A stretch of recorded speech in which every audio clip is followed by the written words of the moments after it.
Boa noite. É, a gente está aqui na passagem do Eliyahu Hanavi. A gente faz um estudo aqui de Tanakh, história do nosso povo, e estamos na vida do Eliyahu Hanavi. Então a gente viu que ele estava fugindo do rei da época, o rei judeu que estava perseguindo ele, o rei Ahav. Esse rei era pecador, o povo estava pecando, e o Eliyahu Hanavi veio puxar a orelha dele, falando que você não pode fazer idolatria, etc. Então ele decidiu que ele iria matar o Eliyahu Hanavi, e o Eliyahu Hanavi, então, ele precisou fugir. Aqui que a gente parou. Ele foi perto de um riacho chamado Kerit, e lá ele tinha água, e Hashem mandou para ele comida que ele precisava. Pão e carne. Como que Hashem mandou para ele? Então, Hashem mandou através de pássaros, especificamente corvos. Esses corvos vinham e traziam para ele de manhã e de tarde, logo vamos falar a respeito exatamente como que era essa distribuição da comida, etc. E é o que ele comia ao longo desse tempo que ele ficou isolado, escondido. Ele estava lá escondido do rei, e lá estava ao lado do rio. Se era uma caverna, onde ele estava exatamente, não sei. E aqui entra uma pergunta interessante, é que existe uma regra, uma lei que fala que passar uma carne, você tem que ter um mashgiach, um judeu olhando o tempo todo que essa carne é kasher. Se você sai de casa e tem uma funcionária em casa, e você fala, eu não vou voltar, estou indo viajar, e você deixa carne não lacrada, aquela carne entra num problema sério de halakha. Porque a carne você tem que ter supervisão constante, ou pelo menos ao saber que você vai voltar qualquer hora. Então, por isso, quando você recebe qualquer alimento, qualquer comida que você compra kasher, vai estar lacrada, com selo, etc. Mas carne, em especial, tem um lacre especial reforçado, porque é isso que garante que a carne é kasher. Ninguém trocou no meio do caminho. Então, a pergunta é, Deus estava mandando para ele, de maneira completamente milagrosa. Você confia em Deus ou não confia? Sim, claro. Deus é bom mashgiach? É. Mas o corvo? O mashgiach é o corvo, né? O dono do açougue é Deus. O mashgiach é o corvo. E corvo é carnívoro, ele come. Boa! Então, corvo é carnívoro.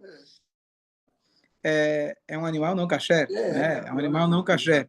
E por que Hashem escolheu justamente o corvo e não uma pomba, ou qualquer outra forma de dar para ele? O corvo, no caso, era o motoqueiro de aplicativo. Boa. Ele era o iFood. Talvez esse corvo não fosse carnívoro. Vamos ver. Então, tem discussão entre os comentaristas. Então, aqui o Tanakh não fala a respeito desses detalhes técnicos. Uma opção é que, como ele estava passando fome, então ele poderia comer, mesmo que não cumprisse todos os requisitos halachicos. Hashem estava dando para ele. Normalmente, a gente tem que confiar. Não é questão de confiar ou não em Hashem. É questão de seguir as leis que Hashem colocou para a gente. Colocou para a gente na Torá. Então, as leis da Torá têm que ser seguidas de forma terrestre, não de forma milagrosa. Então, se não tinha alguém que viu que essa carne veio do lugar, etc., então, não dá... Então, tem algumas opções. A primeira coisa, para a gente entender isso, da onde vinha essa carne e da onde vinha esse pão. Então, tem duas opiniões. Uma opinião, que ela vinha da cozinha do próprio rei Ahav, aquele rei perverso que perseguia ele. Lá mesmo, os corvos iam até lá, pegavam da cozinha dele e traziam até o Eliyahu Hanavi. Não me pergunta como que era a kashrut.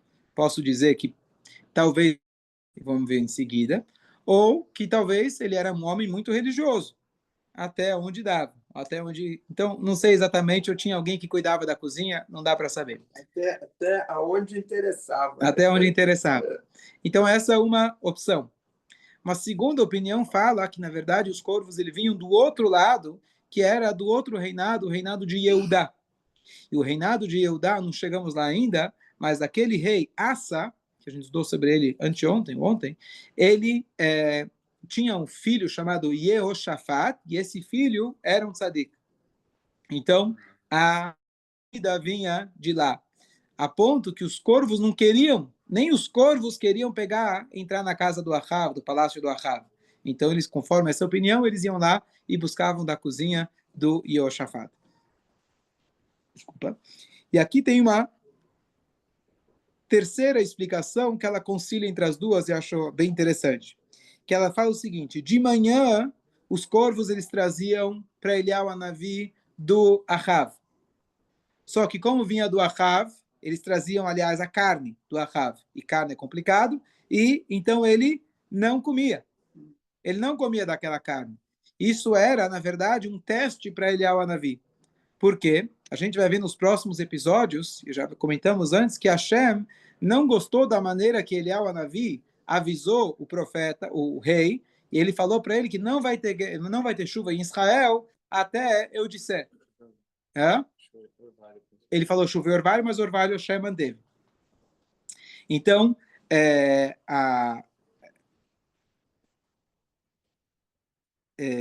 só um segundo. Já à noite, ele trazia, os corvos então traziam para ele da cozinha do Yehoshafat. Aqui ele traz uma possibilidade, talvez elas vinham lacradas. Eu falei que não vinha carne, mas desculpa. Vinha carne, pão e carne de noite e pão e carne pela manhã, ambos.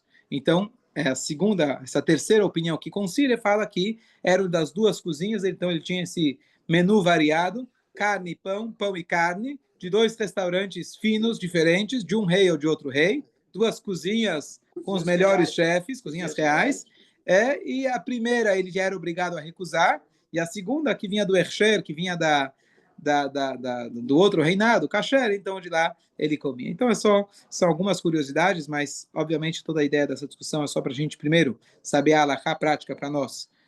Comida trazida por um urubu não serve, você tem que ter urubu ou iFood, quando daqui a pouco vai vir por drone, você tem que ter o Hersher, tem que vir lá com selo, lacrada, etc.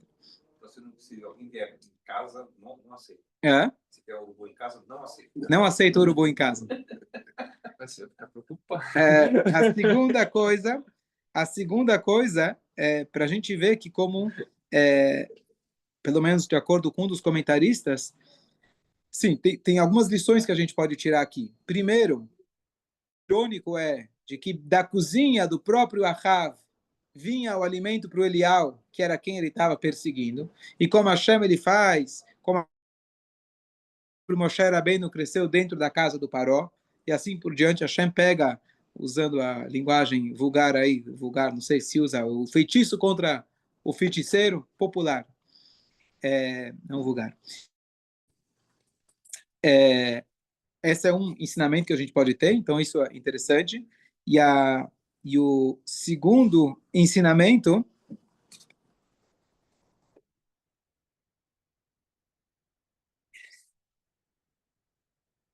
é de que, primeiro, Hashem usou o corvo, porque o corvo é considerado uma ave cruel. Aonde a gente vê isso? Noah, muito bem.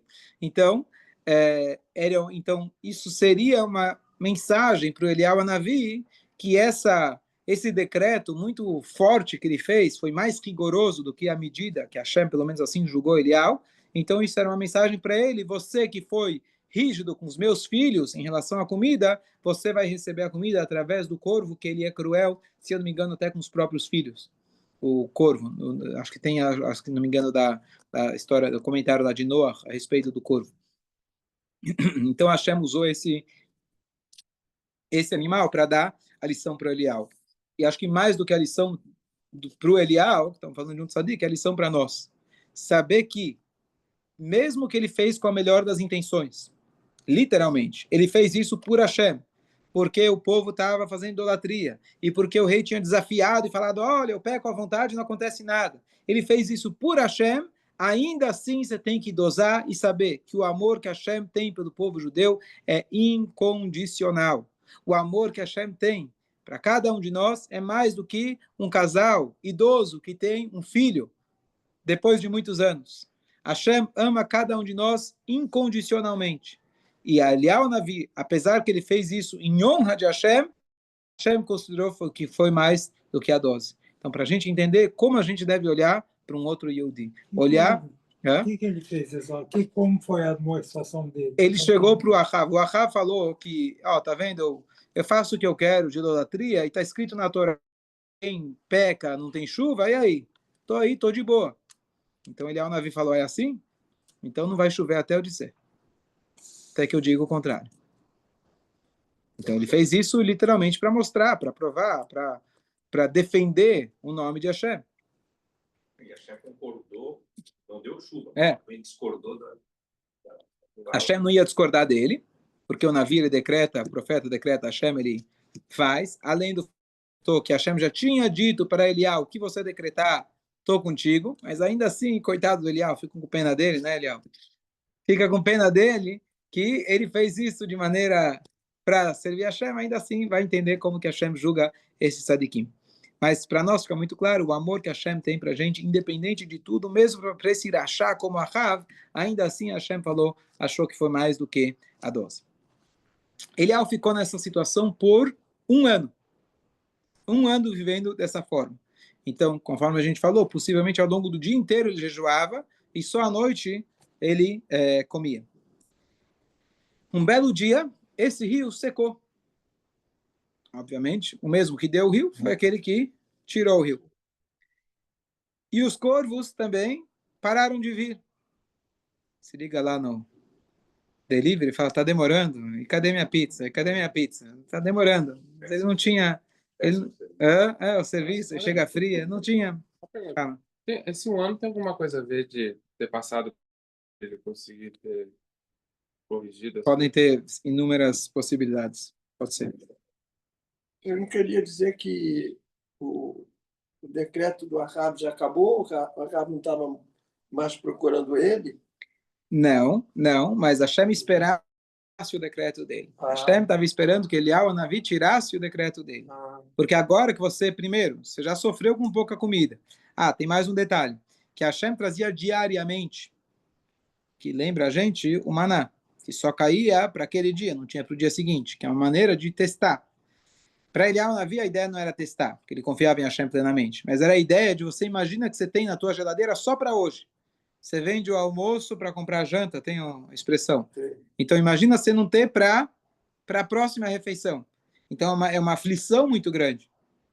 Então, Hashem deu essa situação para ele sentir um pouquinho o que Bnei Israel estavam sentindo com a fome em Israel.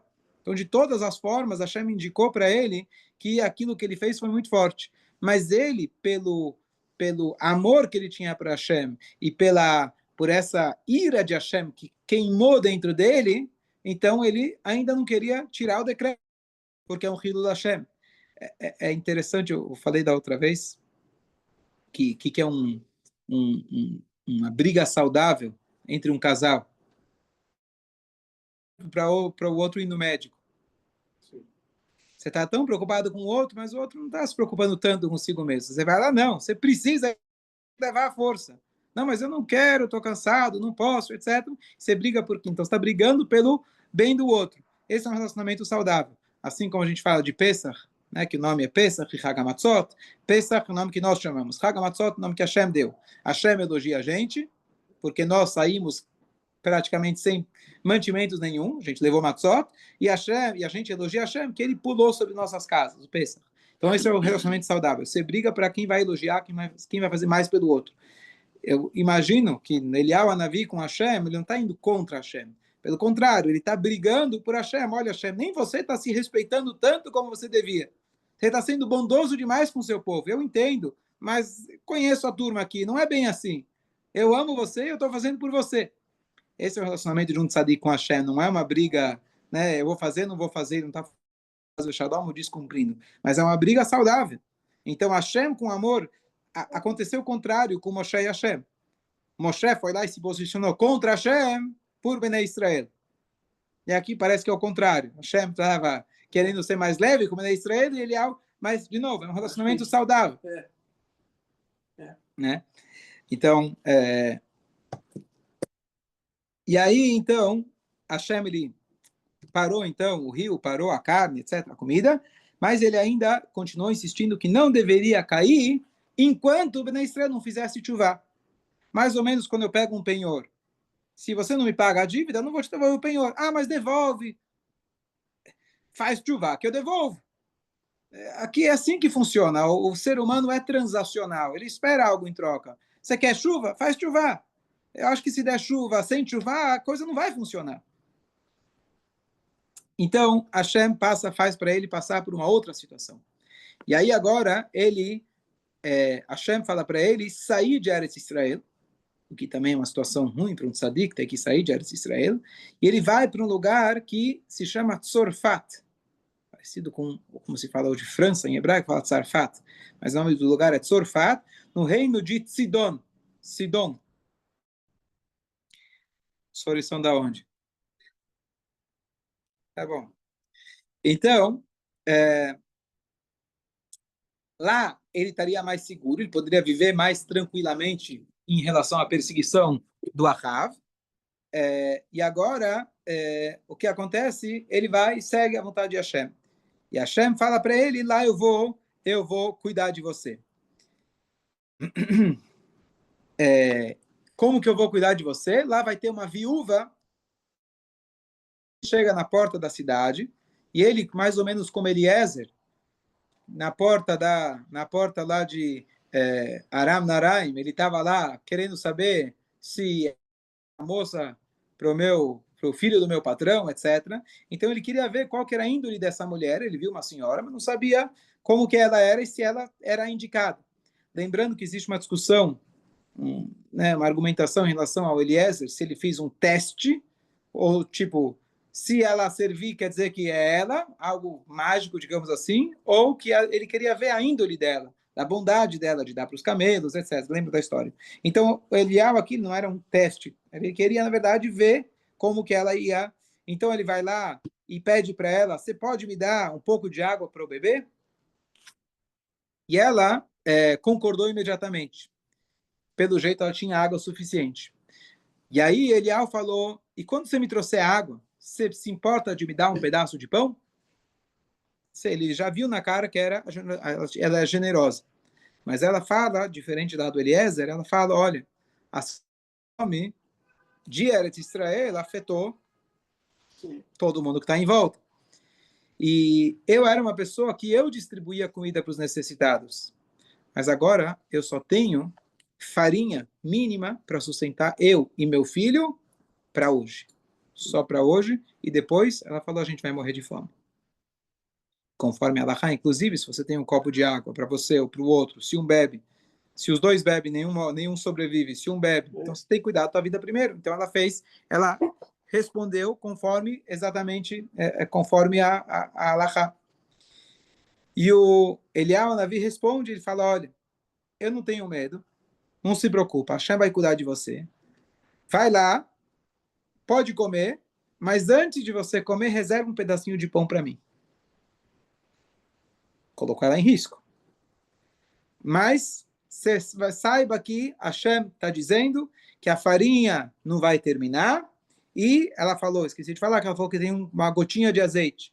E o azeite não vai terminar. Até que a chuva volte. A mulher vai para casa e assim, aí ele fala para ela, isso vai ser uma brachá que Hashem vai te dar pela caridade, pela tzedakah que você fazia. E assim Hashem, ela acreditou no Eliyahu Navi, sem ter conhecido ele, sem lhe mostrar o cartão de visita, isso é Eliyahu Navi, ele não conhecia, ele não tinha muitos encontros com ele antes, e de fato foi exatamente o que aconteceu. A farinha que ela deu para o filho e para ela, de repente ela viu que chegou lá, tinha mais, e tinha mais, e tinha mais, assim como o azeite, isso deu para sustentar não só ele e o filho, mas deu para sustentar o resto da família, e etc. E aí, então, ela abrigou Elial na casa dela, a história depois continua, mas aí o que acontece esse episódio também Hashem fez para provocar Elial Navi, para ele ver, olha como está a fome, olha como está a situação. Não? Você vai agora tirar o decreto ou não vai?